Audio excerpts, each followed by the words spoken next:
شرطها حديث عن المقدام بن مغدي كاربة الكندي عن النبي صلى الله عليه وسلم قال إن الله يوصيكم بأمهاتكم ثم يوصيكم بآبائكم ثم يوصيكم بالأقرب فالأقرب. Miqdam İbn Magdi Karibe el-Kendi Peygamberimizden şunday sözler haber etti. Bir vakit Allah'ın işletti, şınlıkta Allah әниләргезгә карата игелекле булуны васыят итте.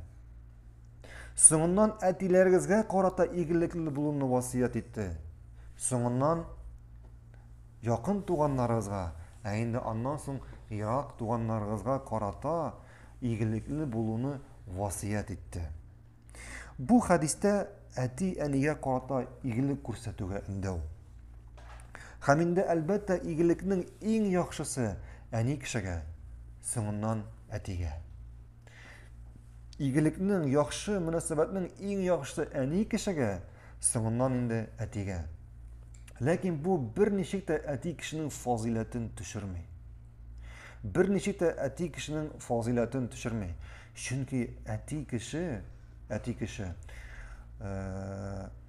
үзенең балаларын, үзенең гаиләсен тәрбияләр өчен үзенең шулай ук яшьлеген, саулыгын сарыф итә, үзенең вакытын сарыф итә. Бәлки аның үзенә күп нәрсә кирәк тә түгелдер. Бәлки ул үзе бәләкәй генә бер йортта яшәп, аңа әз генә акча да җитәр иде. Ләкин һәрбер әти кеше үзенең балаларына үзенең балаларын башкалардан ким итмичә, аларны яхшы итеп ашатасы килә, аларны яхшы итеп киендерәсе килә. Гомумән әйткәндә, ул да шулай ук үзенең гомерен, үзенең яшьлеген, үзенең саулыгын шушы газиз балаларын тәрбияләр өчен сарыф итә. Шуңа күрә әти кешенең дә балалар каршында фазилаты бик зур. Һәм ул да аларның күркәм мөнәсәбәтләренә, алардан игелеккә хак. Ләкин Аллаһ Субхаһу Тәгалә әнинең дәрәҗәсен әтинең дәрәҗәсеннән күтәрде. Ни өчен? Аның шушы баланы кырсагында йөртеп, һәм аны кырсагында йөрткән, һәм аны тудырганда шушы авырлыкларны кичергән өчен Аллаһ Субхаһу Тәгалә әнинең фазилатын әтине каршында күтәрде. Ләкин икесенең дә фазилаты бик зур. Әти әнигә игелек күрсәтүгә килгәндә, монда инде кулыннан килгәнчә, булдыра алганча, монда яхшы сүз дә керә. Булышу, һәм инде иң яхшы игелек ул да булса ислам динен өйрәтү, ислам диненә чакыру. Акчалата булышы булсынмы? Һәм башкасы. Нинди яхшы мөнәсәбәт күрсәтә аласың, булар барысы да игелек күрсәтүгә керә. Һәм әти әнигә игелек күрсәтүгә килгәндә, монда сүз бармый бу дөньяда гына.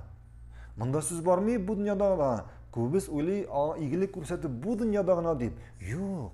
Шулай ук алар вафат булганнан соң, алар үлгәннән соң да аларга игелек күрсәтү. Һәм аларга игелек күрсәтү дигәндә, монда кайбер кеше уйлый, күп кешеләр уйлый, әти әнигә үлгәннән соң игелек күрсәтүне елга бер тапкыр авылга кайтып, зиратка барып, зираттагы шардуганны краска белән буяп, андагы шөпләрне алып, чәчәккә су сибеп, бу игелек күрсәтү дип уйлыйлар. Дөсен генә әйткәндә, моның бер нинди файдасы да юк. Бу гамәлнең зиратка барып, анда шардуганны буяп, анда чәчәкләр утыртып, анда агачлар утыртып, моның бер нинди файдасы да юк. Һәм күп кеше кызганычка каршы шулай уйлый. Әле моның файдасы юк кына түгел, бу кирәкмәс гамәл. Акча ала торган, вакыт ала торган. Әти әни вафат булганнан соң иң яхшы игелек күрсәтү аларга, ул да булса синең гыйбадәттә булуң. Гыйбадәттә булуң. Шуннан соң кулларыңны күтәреп, эй Раббым, әти әниемне гафу ит. Әти әнине гафу ит, шунлыкта алар мине кечкенә булганда үстерделәр дип дуа кылуың. Һәм инде син гыйбадәт кылган сайын, шулай ук әти әниеңә дә әҗр савап язылып бара. Һәм аларга да шулай ук ниғмәтләр килеп барачак теге дөньяда. Һәм Аллаһның гыйбадәтеннән ерак булган сайын, гынах эшләгән сайын, аларга да шулай ук җәза килүе бар.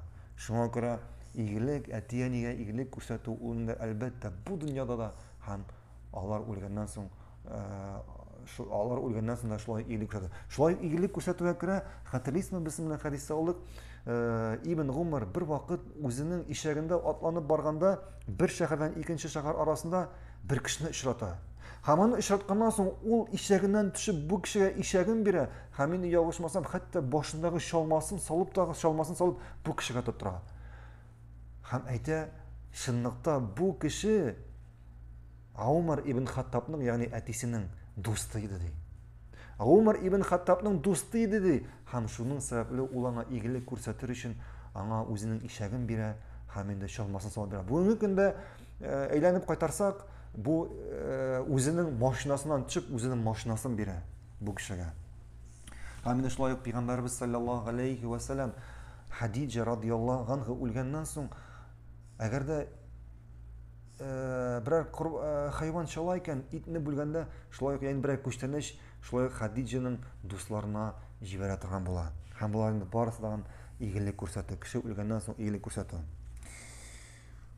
Шулай ук Аллаһ субхана тәгалә әти-әнинең дәрәҗәсен, ягъни әти-әнинең дәрәҗәсе бик зур, чөнки Аллаһ субхана тәгалә моны Коръәндә бер аятта гына түгел, хәтта берничә аятта әйтә. Аллаһ Раббыбыз әйтә: "Ваъбудуллаһа ва ла тушрику бихи шай'a ва бил валидайни ихсана."